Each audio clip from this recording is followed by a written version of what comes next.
Most people think deep thinkers talk a lot, but many of them go quiet, not because they are shy or unsure, but because too much is happening at once.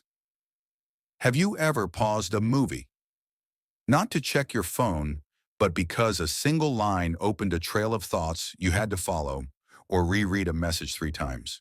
Not to decode the words, but to understand what was meant underneath. If you have ever been told you think too much, or felt misunderstood because your mind does not move fast, stay by the end of this video. You will recognize habits you never thought were connected and realize they were never flaws to begin with. This video is for people who notice patterns others miss, who think before they speak, and often think after they speak too. People who do not just experience life, they analyze it, replay it, question it. If you have ever been told, you overthink, you are too quiet, you are too intense, you are probably just thinking deeply. This is not a diagnosis, not a personality test, not a claim that deep thinkers are better than anyone else. It is simply an observation based on psychology, human behavior, and lived experience. If something here resonates, it does not mean something is wrong with you. It means your mind works differently. In this video, you will recognize habits you never thought were connected. You will understand why you do them. And by the end, you may stop trying to fix what was never broken. As you watch, notice which habit made you pause. That pause is usually where the truth lives. Deep thinkers often pause before they speak. That pause is rarely empty.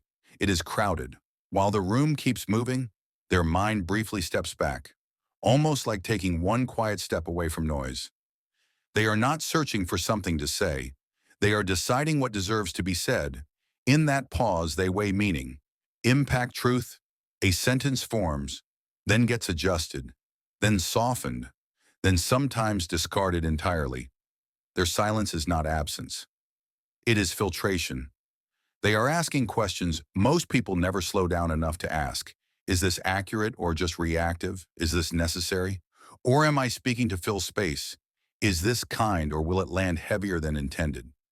In fast conversations where speed is mistaken for confidence, this pause can look like hesitation. People may jump in, talk over them, assume uncertainty. But what is really happening is depth. Their brain is organizing layers, emotion, context, consequence. By the time they speak, what comes out has been through pressure, and pressure shapes clarity. This is not indecision, it is cognitive depth. Deep thinkers replay conversations long after they end.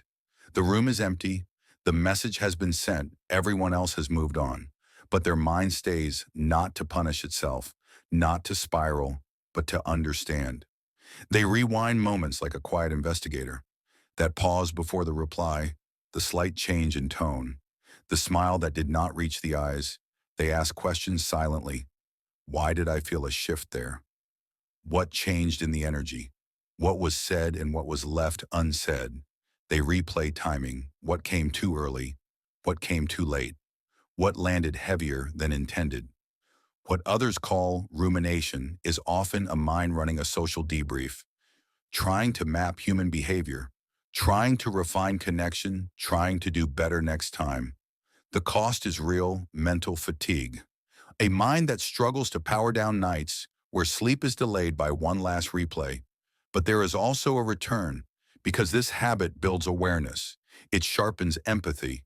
It teaches them how words land on different nervous systems over time. This is how emotional intelligence forms. Slowly, quietly, through reflection rather than instinct. Deep thinkers seek solitude. Not because they dislike people, but because their mind needs space to settle.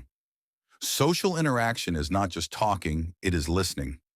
Reading faces, tracking tone, noticing shifts, holding context. For a deep thinker, that processing continues long after the conversation ends. So when they step away, it is not withdrawal, it is regulation.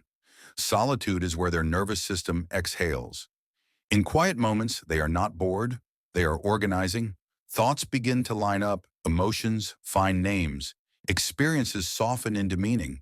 Noise interrupts this process. Constant input keeps their mind fragmented. Alone time brings coherence. This is why they may cancel plans, sit in silence, or crave stillness after being social. It is not rejection, it is recovery without solitude. They feel foggy, irritable, emotionally overfilled with it.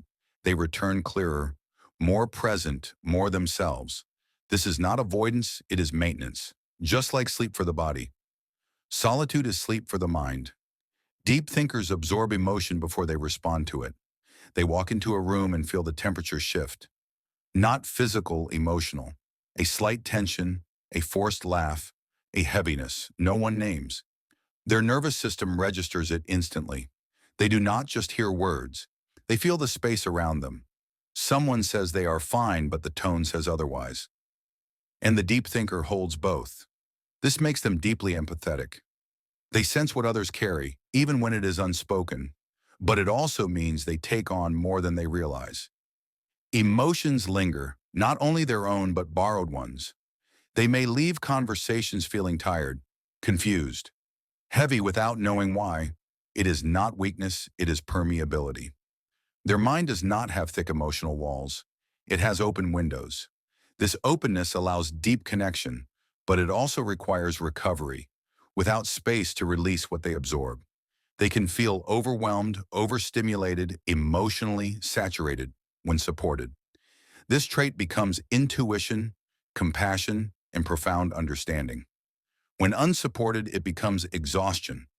The difference is not sensitivity, it is boundaries. The next time you catch yourself doing one of these habits, do not interrupt it with self-judgment. Instead, ask, what is my mind trying to do right now? Understanding replaces shame. The world rewards speed, certainty, confidence, but depth requires slowness, reflection, and tolerance for complexity. Your habits are not flaws. They are adaptations. If this video made you feel seen, you are not alone. This channel exists for minds like yours, quiet, curious, and thoughtful. Stay if you want to understand yourself without pathologizing your nature. Not every mind is built to skim the surface. Some are designed to dive in depth, while heavy is also where meaning lives.